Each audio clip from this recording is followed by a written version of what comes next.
कि सम्राट अशोक के कारण पूरे देश में 84,000 बौद्ध स्मारक बनाए गए, लेकिन आज वो स्मारक हमें नज़र नहीं आते। 84,000 स्मारक, और बोध गया तो जहाँ बुद्ध को ज्ञान प्राप्त हुआ, आज वहीं अगर तथागत बुद्ध का अगर अपमान हो तो निश्चित तौर पर कहीं ना कहीं बौद्धों के अंदर में आक्रोश पैदा होगा।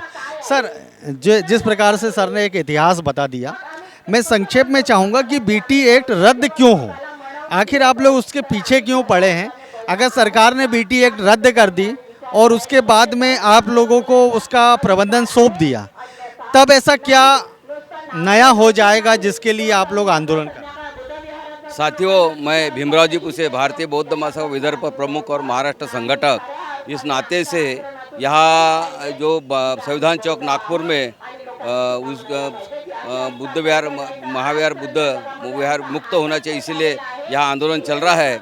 वैसे देखा जाए तो ये 3 साल से लामा जी पूरे भारत में घूमकर सब लोगों को इकट्ठा करना चाह रहे थे। और अभी आपको सबको मालूम है कि अनागारिक धम्मपाल से लेकर अभी तक की ये लड़ाई चलते आ रही है, और ज़्यादा जो तीव्र गति जो पकड़ी है अभी ये 12 फरवरी से, तो इसके पहले भी सरकार को निवेदन देते गए और अपना मोर्चे के माध्यम से ये अपना आंदोलन चलता गया, लेकिन उससे कोई हमें सफलता मिली नहीं।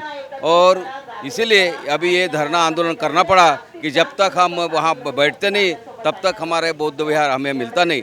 बौद्ध विहार मांगने का कारण, और आपने पूछा है कि 1949 जो बीटी एक्ट है, वो बीटी एक्ट उसको निरस्त करना चाहिए। इसीलिए हम कहते हैं क्योंकि ये बीटी एक्ट, इन्होंने आज़ादी 1947 को अपने को आज़ादी मिली थी, और आज़ादी के पहले वहाँ पे हिंदू पंडों का जो पूजा पाठ चलता था, कर्मकांड चलता था, वही चलना चाहिए करके वैसी उनकी मंशा थी। और इसीलिए राष्ट्रपति प्रसाद जी थे और उनके नेतृत्व में वहाँ पे जो ये एक्ट बना 1949, ये 49 एक्ट जो कहता है कि वहाँ 4 हिंदू रहना चाहिए, 4 बौद्ध रहना चाहिए, और एक जो वहाँ का डीएम होता है कलेक्टर, वो कलेक्टर रहता है। तो ये 5 लोग इकट्ठा होने के बाद में वहाँ का जो भी कोई निर्णय है वो निर्णय लग नहीं सकता। अभी भगवान बुद्ध को जहाँ ध्यान प्राप्ति हुई उसको हम ध्यान स्थली बोलते हैं, तो वहाँ पे उन्होंने अतिक्रम करके पूजा पाठ कर दिया और पूजा पाठ कर्मकांड कर दिया। यानी ये बौद्ध धर्म के कहीं तो भी ये विरोध में जा रहा है, ये बुद्ध धर्म का ये सही वहाँ पे काम नहीं हो रहा है।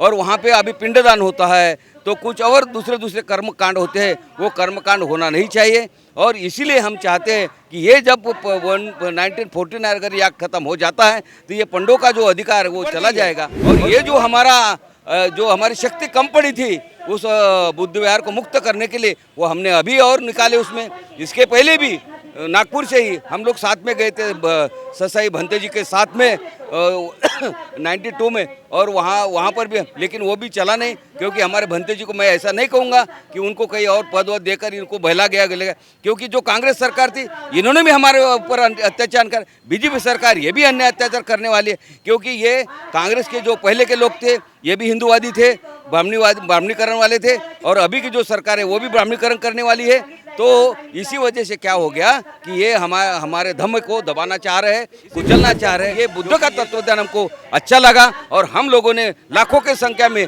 नागपुर के अंदर में आप देखा जाए तो 7 लाख लोगों ने वहाँ धम्म दीक्षा ली थी। और ये दीक्षा लेते लेते ऐसा हमारा बौद्ध धर्म ये पूरे भारत में फैल गया है, अब ये रुकने वाला नहीं है। इसीलिए हमारी अभी ताकत बढ़ी है। तो 1948 हमको रद्द करके 1950 का जो 50 के बाद में जो संविधान लागू हुआ है, संविधान के हिसाब से अभी हमारा वो एक्ट बनना चाहिए, और वहाँ पे हमारे बौद्ध लोगों के, प्योरली बौद्ध लोगों की, कर्मठ बौद्ध लोगों की, कट्टर बौद्ध लोग वहाँ पे नियुक्त होना चाहिए, और ये जितने भी पंडित कर्म कांड हुए वो हटाना चाहिए, क्योंकि वहाँ पे बुद्ध धर्म का एक शाला है बुद्ध धर्म की एक स्कूल में मॉनेस्ट्री बने, बुद्ध धर्म का वहाँ पे हमारे शिविर चले, सामनेर बने, भिक्खू बने, ये हम वहाँ पे चाहते हैं। ये कर्मकांड को वहाँ पे ख़त्म करना चाहिए। हमारी मांग ऐसी है कि जब तक ये बौद्धों के कब्जे में वो नहीं आता है ये बुद्ध विहार, तब तक हमारी लड़ाई चालू रहेगी। हम भी करेंगे, आज भी करेंगे, कल भी करेंगे। लेकिन एक आशावादी हूँ साहब मैं इसके अंदर में कि कैसे जो हमारे अभी BR गवई साहब है, वो बी आर गवई साहब मेरे हमारे साथ में भी हम साथ में थे नागपुर के अंदर में। तो बी आर गवई साहब अभी सुप्रीम ये बने हैं चीफ आपके परिचित हैं वो? हाँ, तो मैं भीमराव जी फुसे हूँ। नहीं, गवई साहब आपके परिचित हैं क्या? हाँ, परिचित है, क्योंकि नागपुर में उनके साथ में हमने वहाँ डिबेट होता था। माननीय कवाड़े सर की जब उन्होंने ये लिया था अपना उसकी जो ये उसके ऊपर में जो यहाँ पर जो लाग मार्च था, वो लाग मार्च के टाइम में उनके ऊपर में जो केसेस लगी थी, वो केसेस निरस्त करने के लिए हाई कोर्ट में बी आर गवई वहाँ पे डिबेट करते थे और वो एग्रीमेंट वो उनका आर्गूमेंट हम सुनने के लिए बैठते थे पीछे। तो बी आर गवई साहब वकील थे उस समय, एडवोकेट थे वो? एडवोकेट थे उस टाइम में, हाई कोर्ट के एडवोकेट हुए थे, हाई कोर्ट के एडवोकेट थे। इसके बाद में क्योंकि हम लोग पार्टी में काम करते थे उस टाइम में, बी आर गवई के साथ में अपना जो गवाई साहब कवाड़ी सर के साथ में थे। जब ये 4 लोग इकट्ठा आए थे तो हम दिल्ली में हमने साथ में उनके साथ में रहे। उस टाइम में वो सिब्बल के साथ में भी वकीली करते रहे, सिंबल के लिए वगैरह, तो हम एक ही टेबल पर खाना वाना खाते थे। देखिए सर, मैं आपके सार को समझ गया हूँ। आप ये कहना चाहते हैं जहाँ तथागत बुद्ध को ज्ञान प्राप्त हुआ, जहाँ उन्हें बुद्धत्व मिला, वहाँ पे बुद्ध की शिक्षाओं के विपरीत काम हो रहा है, इसी बात का आप विरोध कर रहे हैं? जी, ये पक्का है, वहाँ पे विपरीत काम हो रहा है। हम जब भी वहाँ पर गए, मैं बहुत बार गया हूँ, मैं 1980 से बौद्ध गया जाते रहा हूँ, तो वहाँ पे हमने पहले भी देखा है कि वहाँ पे बाजू में वो पंडा बैठा रहता, वो पंडा रहता है और वहाँ पे वो भगवा जो वस्त्र पहन के 4-5 जो मूर्ति है उसको वो कहता है ये माता देवी है, ऐसे करो, इसको दान डालो, यहाँ पर ये करो। तो उसी ज़माने से ये चलते आ रहा है, वहाँ पे टक्कल वक्कल करते हैं ये लोग अपने हिसाब से। तो ये जो है ना, ये वहाँ से खत्म वाला है, ये नहीं चलने वाला है। और ये बदमाशी करेंगे तो कब तक बदमाशी चलते रहेंगी? कभी तो सत्य का विजय होना है। तो हम सत्य के आधार वाले सब लोग हैं, हम सत्यवादी है। भगवान बुद्ध का धम्म जो है वो सत्यवादी है। चलिए सर, धन्यवाद। कहीं ना कहीं एक बात आपने पूछा था, वो अधूरी रह गई कि आप बोले कि बी आर गवई को आप जानते क्या नैतिक रहते हैं? बी आर गवई को जानता है, बी आर गवई के साथ मैंने खाना किया, बी आर गवई के साथ में बैठा कूदा। हमारी ये मैं इसलिए कहा था, उनका उल्लेख इसलिए किया कि वो सुप्रीम कोर्ट के अभी चीफ CGI बने। तो CGI बनने के नाते अभी ये 29 तारीख को अभी उन्होंने हेयरिंग पे रखा है, यानी तो हेयरिंग हमें आशा है कि 29 तारीख को ही हमारा रिजल्ट आ जाए और हमें मुक्ति मिले।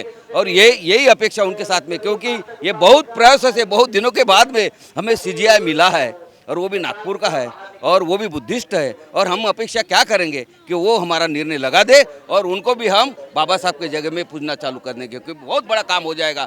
क्योंकि हम लोग तो बंदिस्त करके रखा हमारे भगवान बुद्ध को, और वह कर्मकांड को एक बार छुड़ा दे और हम बुद्ध के तत्व का, बुद्ध के रास्ते पे, बुद्ध के पथ पे हम चले, यही हमें चाहते हैं बस। धन्यवाद। चलिए सर, धन्यवाद। आप देख रहे हैं WLBS न्यूज। चैनल को सब्सक्राइब करना और बेल आइकन को प्रेस करना ना भूले।